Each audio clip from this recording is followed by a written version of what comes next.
अस्सलाम वालेकुम व्यूअर्स, मैं हूं आपका होस्ट हिशाम खान और आप देख रहे हैं जो बात है कि एक स्पेशल एपिसोड। आज की एपिसोड में हम लड़कियों की तालीम के ऊपर बात करेंगे और इसी सिलसिले में हमारे गेस्ट हैं ज़ियाउर रहमान साहब, जो फाउंडर और सीईओ हैं आवाज़ सीडीएस पाकिस्तान के। अस्सलाम वालेकुम ज़िया साहब, वेलकम टू जो बात है, कैसे हैं आप सर? वालेकुम अस्सलाम, बिल्कुल खैरियत से। तो ज़िया साहब, बात हम एजुकेशन पे करने चाह रहे हैं और स्टार्ट मेरे ख्याल में हमें अपने व्यूअर्स को थोड़ा बैकग्राउंड देने के लिए हम जो फ्लड सिचुएशन है उससे बात करते हैं कि जो लड़कियों को तालीम में मसाइल दरपेश थे, स्पेशली सेकेंडरी एजुकेशन में, तो इस करंट फ्लड से पहले क्या क्या मसाइल दरपेश थे, उस पर ज़रा रोशनी डाल दीजिए।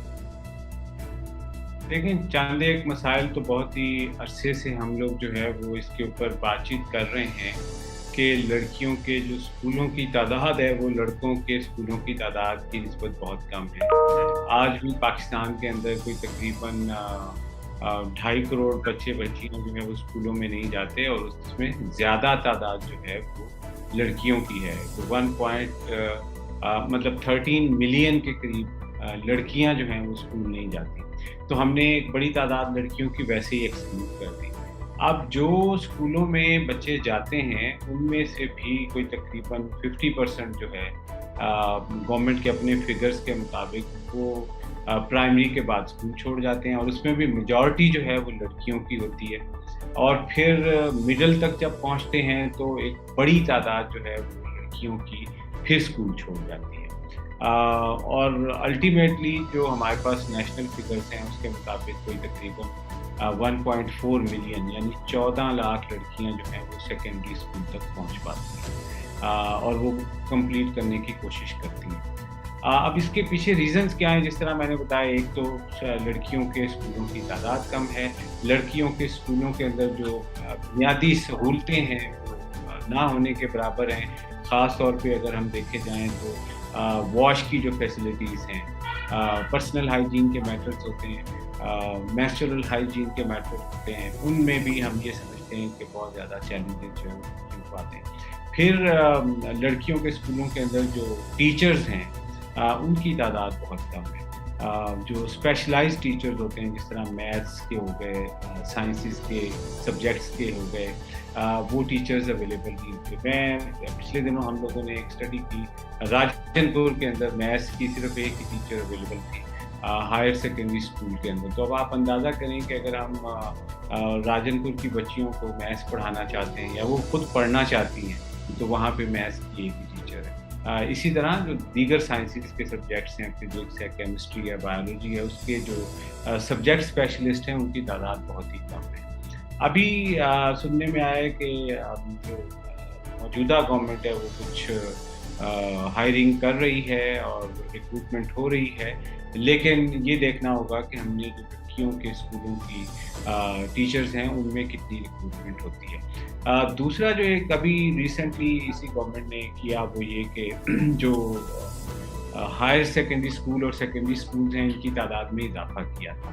1700 के करीब जो है वो स्कूल पंजाब में उनको सेकेंडरी स्कूल का दर्जा दिया गया, लेकिन उसमें भी हम देखते हैं कि जो लड़कियों के स्कूल हैं उनकी तादाद बहुत कम है। तो ये चैलेंजेस इस तरह के हैं।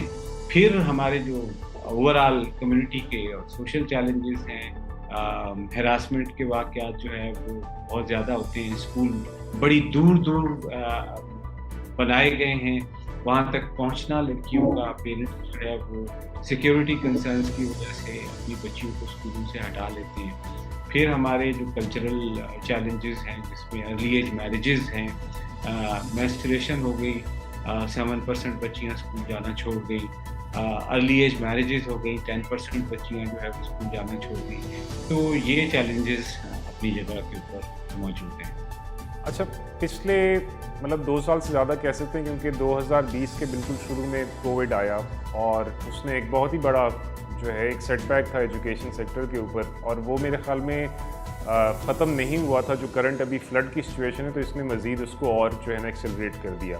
अब जो नए मसाइल पैदा हुए हैं या ये जो मसले पैदा हुए हैं पिछलों की एडिशन में, इस वक्त क्या सिचुएशन है? अभी इन जो कह रहे हैं कि तकरीबन 22,000 स्कूल या तो मुकम्मल जो है डिस्ट्रॉय हुए हैं, वो तादाद कुछ है कि डिस्ट्रॉय ज़्यादा हुए हैं, पार्शली डैमेज कुछ हैं, बट अगेन वो सिलसिला रुक गया। तो इस वक्त क्या सिचुएशन है ताज़ा तरीन जो एजुकेशन مطلب آپ یہ کہیں کہ جو ایک اوور ویو ہے اب مسائل کس طریقے سے ہیں؟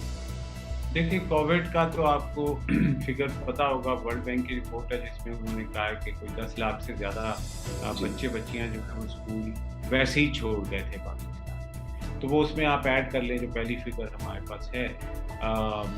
ابھی سیلاب کے دوران تو سچویشن اور زیادہ پیتھیٹک ہوگی اور ابھی تک ہے.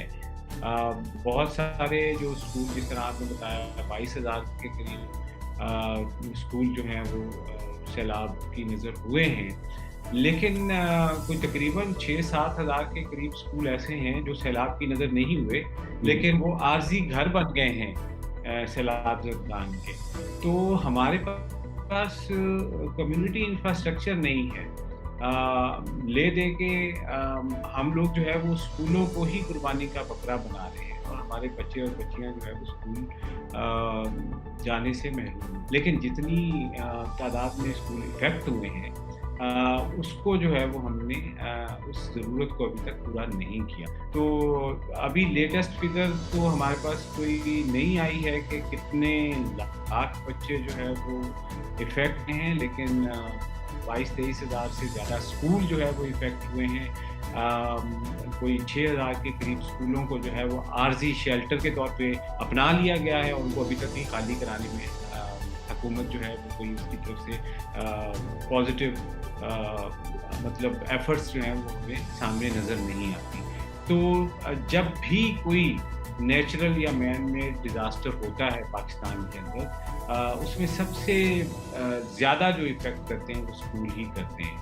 اور اس میں پھر ظاہر ہے کہ ہمارے ہاں پہلے ہی اتنی زیادہ سیریس توجہ جو ہے وہ پیرنٹس کی طرف سے اسکولوں کی طرف نہیں دی جاتی.